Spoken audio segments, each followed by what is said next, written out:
Mes chers compatriotes d'ici et de la diaspora, c'est en forte conscience des responsabilités qui m'incombent que je voudrais m'adresser à vous ce soir en ma qualité de garant du fonctionnement régulier des institutions, de l'indépendance nationale et de l'intégrité du territoire. Pour beaucoup d'entre nous, nous venons de célébrer la fête de la Tabaski, cette fête de la foi, de la solidarité et de la convivialité en compagnie de ceux et celles que nous aimons et qui emplissent nos vies de bonheur, d'espoir et d'amitié. Pour certains de nos concitoyens, cependant, la fête s'est déroulée dans l'ombre du deuil parce que leurs chers enfants faisaient partie de ceux et celles qui ont perdu la vie dans des violences insoutenables, injustifiables et inexcusables. Des violences qui ont mis à l'épreuve notre cohésion sociale et notre longue et enviable tradition de paix et de stabilité en Afrique. Vous aurez donc compris la tristesse et la douleur qui sont miennes. Vous comme moi, nous n'étions pas cette année dans le même état d'esprit par lequel nous honorons et célébrons la fête du sacrifice. Permettez-moi de m'incliner à nouveau devant la mémoire de nos enfants qui ont tragiquement perdu la vie sous les effets brutaux de la violence et de renouveler mes condoléances à toutes les familles éplorées et à la nation tout entière. Je n'ai pas manqué dans mes prières, il y a quelques jours, au lieu saint de l'islam, de penser à nos regrettés disparus. Aucun de nos fils, aucune de nos filles ne doit payer de sa vie les désaccords qui s'expriment dans nos sociétés. La vie de nos concitoyens ne peut être sacrifiée sous l'autel d'intérêts politiques. Nous avons l'obligation de protéger la vie et la dignité de tous les Sénégalais, de toutes les Sénégalaises. Devant l'insoutenable, l'innommable, la prise de parole n'est pas toujours facile. Et souvent, les mots n'arrivent pas à exprimer le plein de tristesse qui nous envahit. Nous avons vécu des événements particulièrement graves, marqués par une violence sans précédent, occasionnant des morts et des blessés, ainsi que la destruction massive de biens publics et privés. Les scènes de violence et de pillage auxquelles nous avons assisté et leur coïncidence avec une cyberattaque contre les sites stratégiques du gouvernement et des services vitaux tels que l'eau et l'électricité n'ont rien à voir avec une quelconque manifestation politique.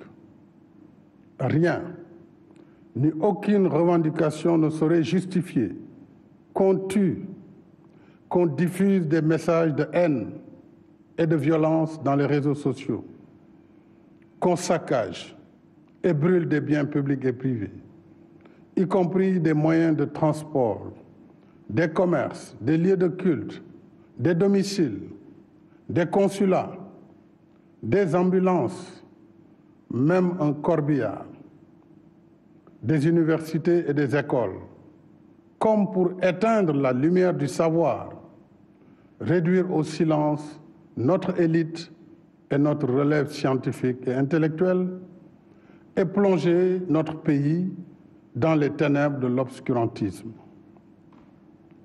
L'objectif funeste des instigateurs, auteurs et complices de cette violence inouïe était clair: semer la terreur, mettre notre pays à l'arrêt et le déstabiliser. C'est un véritable crime organisé contre la nation sénégalaise, contre l'État, contre la République et ses institutions. Face à ces actes inadmissibles, l'État est resté debout et le peuple sénégalais, attaché à son vivre ensemble, a refusé de tomber dans le piège de cette machination insurrectionnelle aux antipodes des valeurs démocratiques et qui visait à s'emparer du pouvoir par la violence et détruire notre modèle de société. Je renouvelle mon soutien et mon entière confiance à nos forces de défense et de sécurité, dont la retenue, le professionnalisme et le sang-froid ont permis d'éviter un bilan plus lourd. Je redis avec fermeté que les auteurs, les commanditaires, les complices répondront de leurs actes inqualifiables devant la justice. En attendant, les enquêtes se poursuivent. Nous ferons toute la lumière sur ces événements et sur les forces occultes qui veulent ébranler notre pays. Pour ma part, j'affirme ici que je ne transigerai pas avec des fossoyeurs de la nation, de l'État, de la République. Ce serait trahir mon serment constitutionnel. J'exprime encore ma profonde compassion et ma solidarité aux victimes de ces actes criminels qui ont perdu leurs biens, fruits d'années d'investissement, de labeur et d'efforts quotidiens.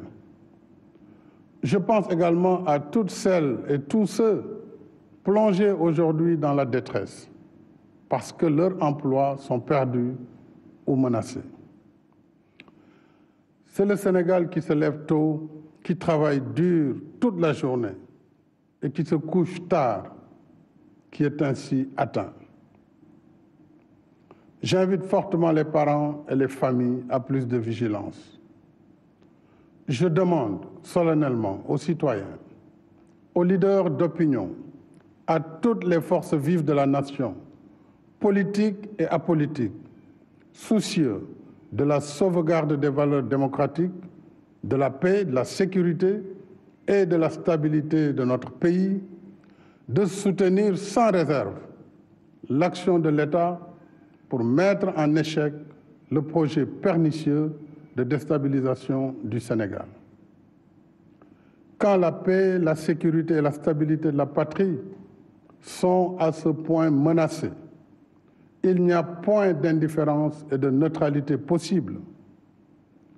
Au regard de cette situation sans précédent, j'ai demandé au gouvernement de faire un bilan exhaustif des pertes et d'examiner les voies et moyens d'assister les familles des victimes ainsi que les personnes et entités ayant subi des préjudices. Le contexte est difficile. Les inquiétudes, les angoisses sont là. Mais je sais que le peuple sénégalais a les ressources spirituelles, culturelles, traditionnelles, sociales pour transformer ces moments d'épreuve en une chance pour la paix. Ainsi, œuvrer à transformer nos divergences en des occasions de dialogue constructif pour forger le Sénégal que nous voulons. Un Sénégal de respect de la vie humaine, de la justice, de l'égalité et de la paix. Un Sénégal qui se réconcilie avec ses valeurs de diisot, de concertation qui ont traversé le temps et construit son histoire enviée. L'heure du bilan viendra plus tard, alors que des occasions se présenteront pour vous parler de ce que le Sénégal a été sous ma présidence. Mais aujourd'hui, je voudrais interpeller toute la classe politique, sans exclusive. Notre pays nous demande de regarder ensemble vers l'avenir, afin que nous soyons les bâtisseurs du Sénégal de demain. Consolidons les forces de nos institutions, tout en remédiant à leurs faiblesses. Abandonnons les postures populistes, nihilistes, extrémistes qui tentent de présenter notre pays comme un désert sans loi. Chaque nation peut être éprouvée. Chaque société peut être traversée par des tensions. Mais voici plus de 60 ans que nous œuvrons à construire un Sénégal selon nos valeurs de paix et de solidarité. Des jalons ont été posés par mes prédécesseurs. Continuons à bâtir sur ces acquis et éloignons-nous des radicalismes qui veulent faire de la violence l'arbitre principal de nos différends. Nous pouvons être des adversaires, mais jamais des ennemis. C'est pour cela qu'après le dialogue national réussi, que je salue encore, ma main demeure tendue à toutes les voies de bonne volonté pour continuer d'échanger sur les bonnes idées, les bonnes propositions qui nous permettront de faire advenir un Sénégal de bâtisseurs et non de casseurs, d'asseoir une paix durable, de réussir des élections apaisées, dont les résultats seront acceptés par tous le lendemain du scrutin. Cette vision de nous-mêmes comme un peuple ancré dans la paix et la stabilité n'est pas une utopie, même si notre histoire politique a rencontré quelques moments de fragilité, de tension. Notre force a été d'avoir toujours su trouver les mots, les paroles, les rencontres pour converser, pour penser ensemble les plaies, guérir ensemble les maux. Et depuis mon investiture à la magistrature suprême, mon gouvernement et moi n'avons ménagé aucun effort pour renforcer l'unité nationale, consolider les acquis de notre démocratie et le respect des droits de l'homme. Nous n'avons cessé de relever les défis liés au développement économique et social. Nous avons un bilan qui amène nos adversaires, même ceux parmi les plus virulents, à reconnaître que nous avons fait progresser le Sénégal. Mais aujourd'hui, ce n'est pas sur le bilan de nos réalisations que je veux surtout m'appesantir. Je veux parler avec vous de notre avenir en tant qu'il est façonné par les dynamiques de notre présent, de nos aspirations les uns à l'égard des autres, de la promesse que chacun peut être pour l'autre dans la construction du Sénégal que nous souhaitons léguer à nos enfants. Je veux donc parler de ce que le Sénégal de demain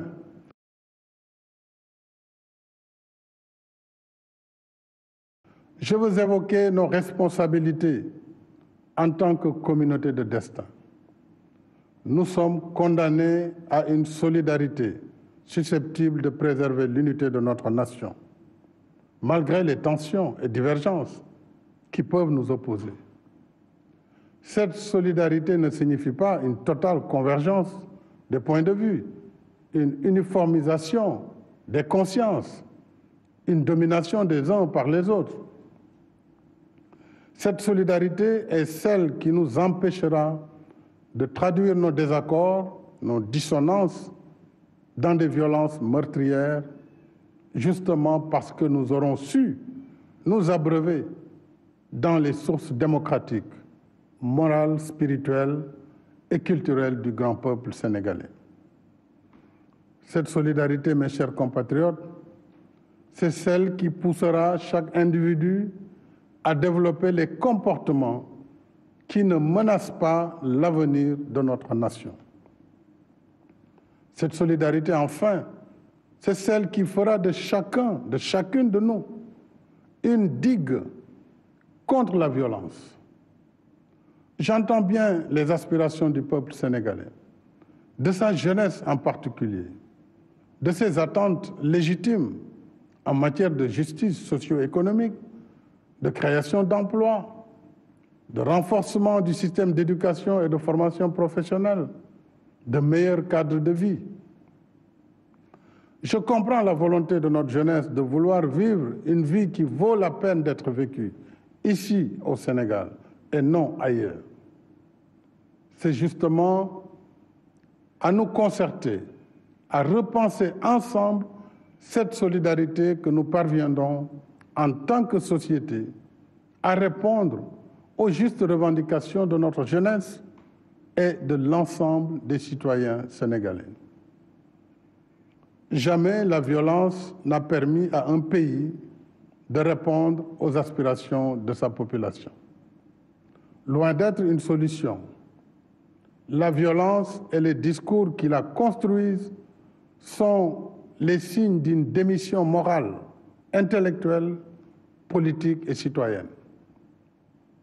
N'est-ce pas à réinventer de nouvelles manières de penser le développement de notre pays et de l'Afrique que nous devons nous atteler ensemble afin d'assumer notre destin dans un monde de plus en plus instable.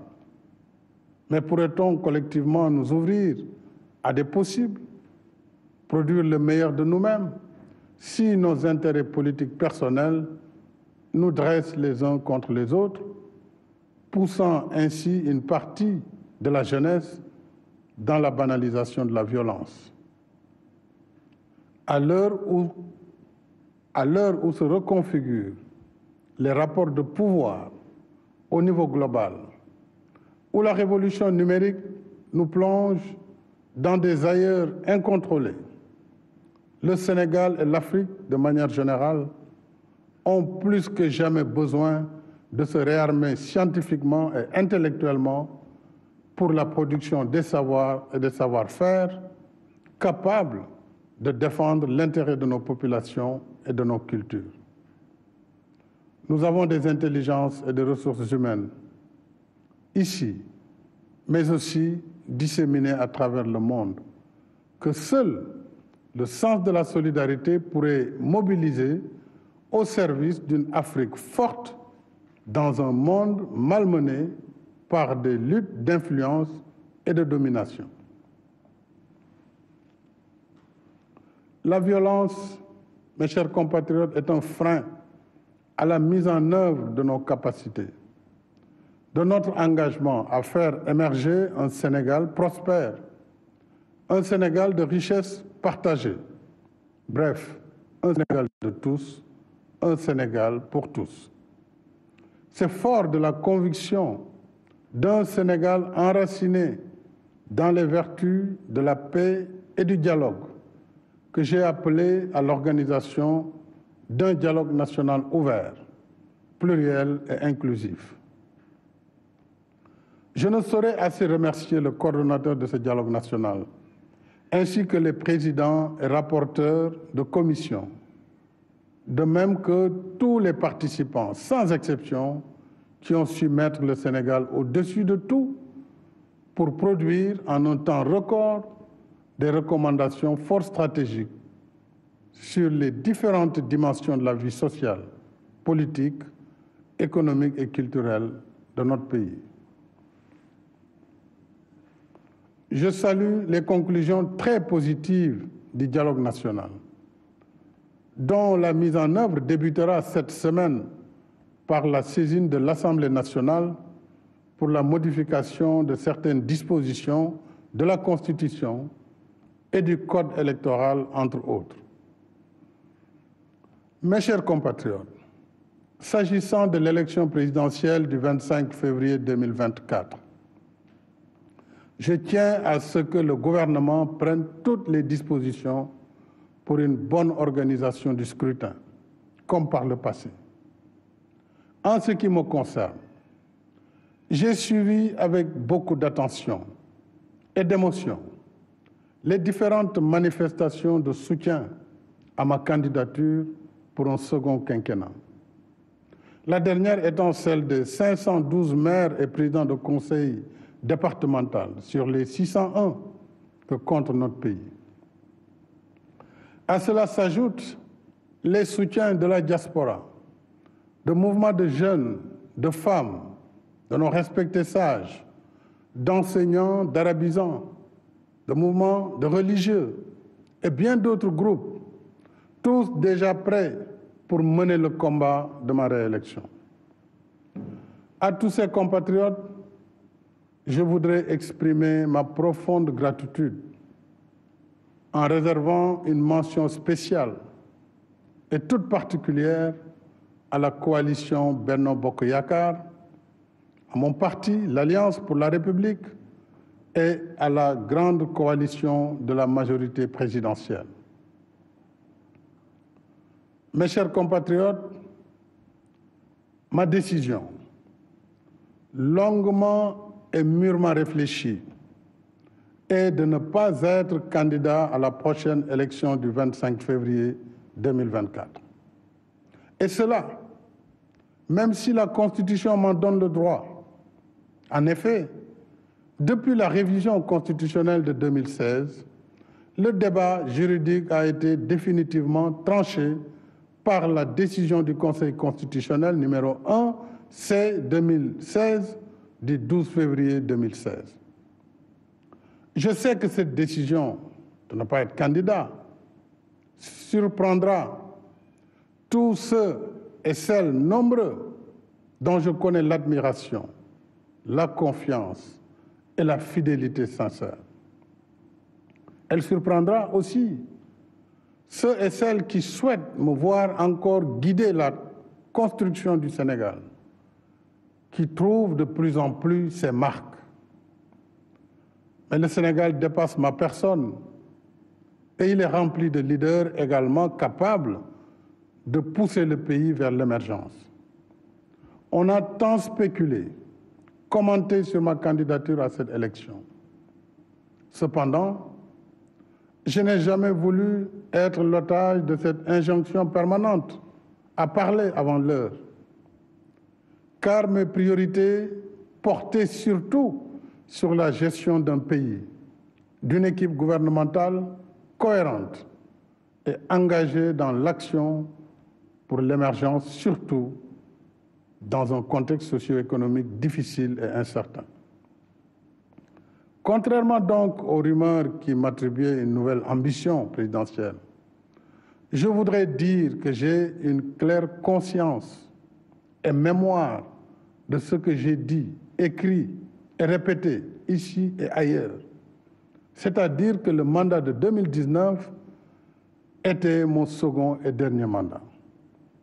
C'est cela que j'avais dit et c'est cela que je réaffirme ce soir. J'ai un profond respect pour les Sénégalais et les Sénégalaises qui m'ont lu et entendu. J'ai un code d'honneur et un sens de la responsabilité historique qui me commande de préserver ma dignité et ma parole. Je rends ici un hommage à mes prédécesseurs, les présidents Léopold Sédar Senghor, Abdou Diouf et Abdoulaye Wade, dont les parcours sont bien sûr différents, mais qui ont contribué chacun à construire l'image de ce Sénégal démocratique qu'il faut perpétuer. Je ne saurais faire moins. Et d'ici la transmission du pouvoir au futur président de la République, Inch'Allah, le 2 avril 2024, j'assumerai avec responsabilité et fermeté toutes les charges qui incombent à ma fonction, en vertu du mandat que vous m'avez confié et en étroite cohérence avec mon serment constitutionnel. Je continuerai de consacrer toutes mes forces à défendre sans faille les institutions constitutionnelles de la République, le respect des décisions de justice, l'intégrité du territoire, la protection des personnes et des biens. Je resterai à vos côtés, à votre écoute et au service de la République et de la nation. Nous avons des réalisations indéniables et un potentiel incroyable. Mais soyons vigilants et conscients des difficultés, des obstacles qui sont réels et de l'activisme des ennemis de l'intérieur et de l'extérieur. L'enjeu essentiel pour moi, c'est que notre cher Sénégal, ce pays que j'ai à cœur, que vous avez à cœur, garde le cap vers l'émergence dans la voie de l'action, de la paix, de la stabilité, du respect du droit, de l'ordre public, dans l'unité nationale et la cohésion sociale. Cela exige de chacune, de chacun de nous, l'adhésion à notre modèle de société fondé sur la démocratie, la liberté, le respect de nos valeurs socio-culturelles, le respect de ce vivre ensemble qui a su jusqu'ici nous rassembler, le respect de nos religions, de nos confréries et de nos guides religieux. En somme, le respect de notre identité collective sénégalaise, qui est ancrage dans le socle socio-culturel sénégalais et africain, mais aussi ouverture dans la modernité. C'est seulement ainsi que nous pourrons poursuivre ensemble, épaule contre épaule, notre élan commun vers notre destin commun, fidèle à notre devise nationale. Un peuple, un but, une foi. Vive la République et vive le Sénégal.